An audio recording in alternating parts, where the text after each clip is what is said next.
Good morning, our teaming viewers out there from the family of independent television, ITV, broadcasting live this Thursday, the 4th of August, 2022, and it is getting better.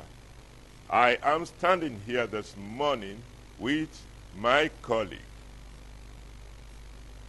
Madam Charity Tanko. Where are you, viewers out there? You're welcome to Nationalism and you on this morning on ITV.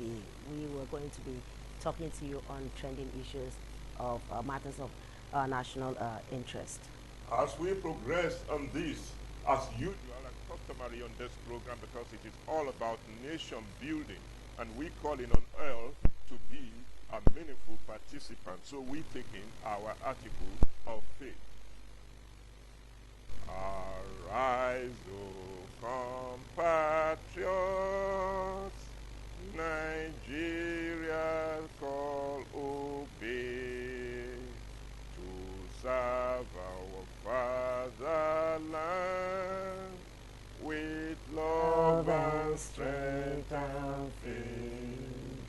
The labor of our heroes past shall never be in vain. To serve with heart and mind, one nation bound in freedom, peace and unity. When we do this, we are not entertaining anybody. Okay. We are calling them to summon all their spirit of loyalty, dedication, and faithfulness to the cause of nation building. Yeah, but unfortunately, this same national anthem, you'll agree with me that there are lots of people out there that cannot even sing the national anthem. They can't even remember the words. So if they can't remember the word, they should at least go out and learn it, play it. So many people out there will tell you they have so much on their mind that the last thing they are actually thinking about is going out there to learn the national anthem. But it's a must for every Nigerian to be able to recite or to sing the national anthem and recite the national pledge. For then we will be able to work according to the specificity of its definition, the pledges, and the anthem. Are we working towards that? So therefore, we proceed this morning to look at the issue of the security challenges. Only that yesterday, an Assistant Inspector General of Police was ambushed again by unknown gunmen, bandits, we call them, or terrorists, and the ADC was killed. Yes, in Kaduna, and he was on his way to a conference. Now we just sang the national anthem, and they said the labor of our heroes past. Sometimes one will begin to wonder if this labor of our heroes past is not actually in vain, looking at what is happening these days. And that was one of the major reasons why I told you that if you go out there and speak to an average Nigerian concerning the national anthem, he will tell you, or she will tell you that, oh, come on, my dear, the last thing on my mind is this national anthem, because so much is happening. Very well. Then you should agree with me that the extent our security challenges continue to create concerns among Nigerians. It has gotten to that level where it has to be collective. No more blame game. Government's actions versus citizens' actions must be harnessed maximally in order that we may be able to overcome this security challenge that we are facing. Well, that is logical, and it is what is actually expected of every citizen of the country. But do not forget that the Constitution also says that the responsibility, the safety of life and property of the citizens is the sole responsibility of government. So what we're talking about here is that government, to me, is supposed to be like, okay, it's supposed to be like 70-30 kind of relationship, that government should at least be able to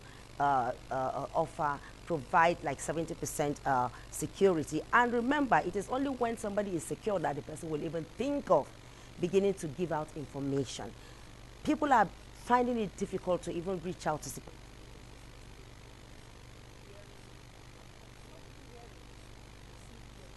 we attended the leadership security we attended the Civilians. leadership So security summit this week, and one of the military general that attended that occasion called on Nigeria and said, please volunteer information.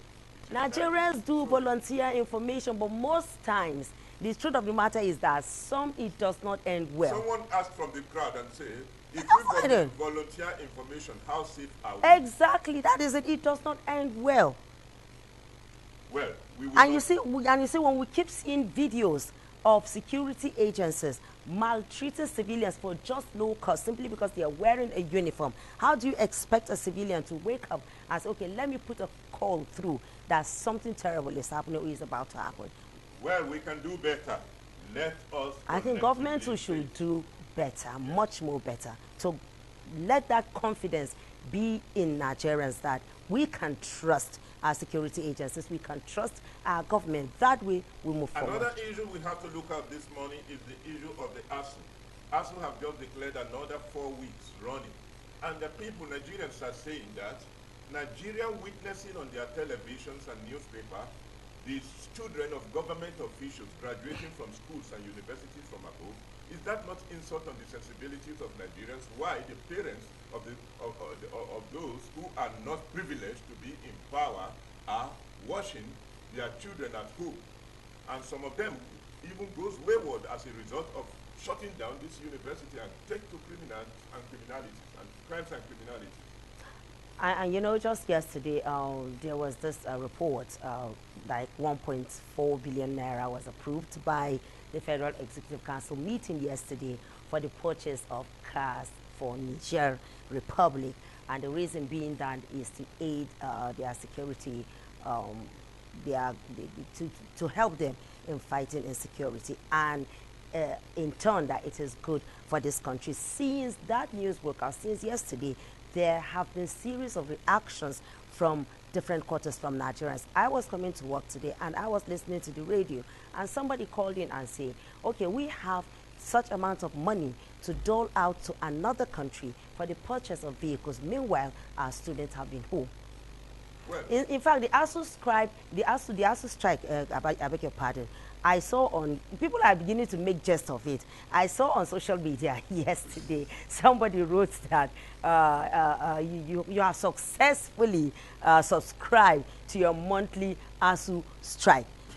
Exactly. So it has become, you know, Nigerians are people that I see us as survivors. In the midst of all that is going on, they still find humor and find something to make them laugh. But the thing is that, like you said, you know, somebody brought a motion in the House of Representatives sometime that for a government official to be able to send any of his children abroad, that there should be some checks and balances.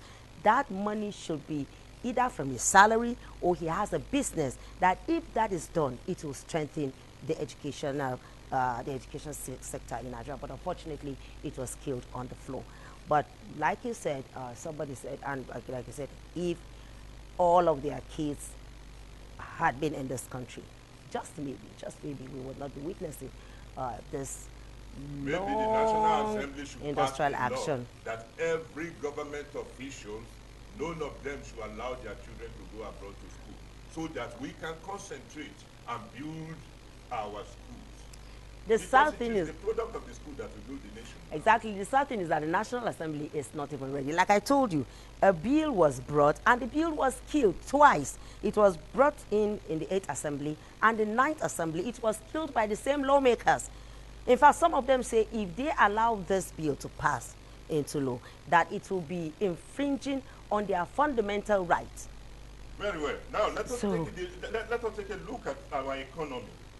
The drastic fall of the naira against the dollar led to the summoning of the central bank governor within the week, and he purportedly said that the fall was as a result of what do you call it?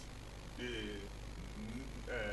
Nigeria National Petroleum Company Limited not having refused to remit money to the government coffer or to the FAC account for more than 7 months and things of that nature.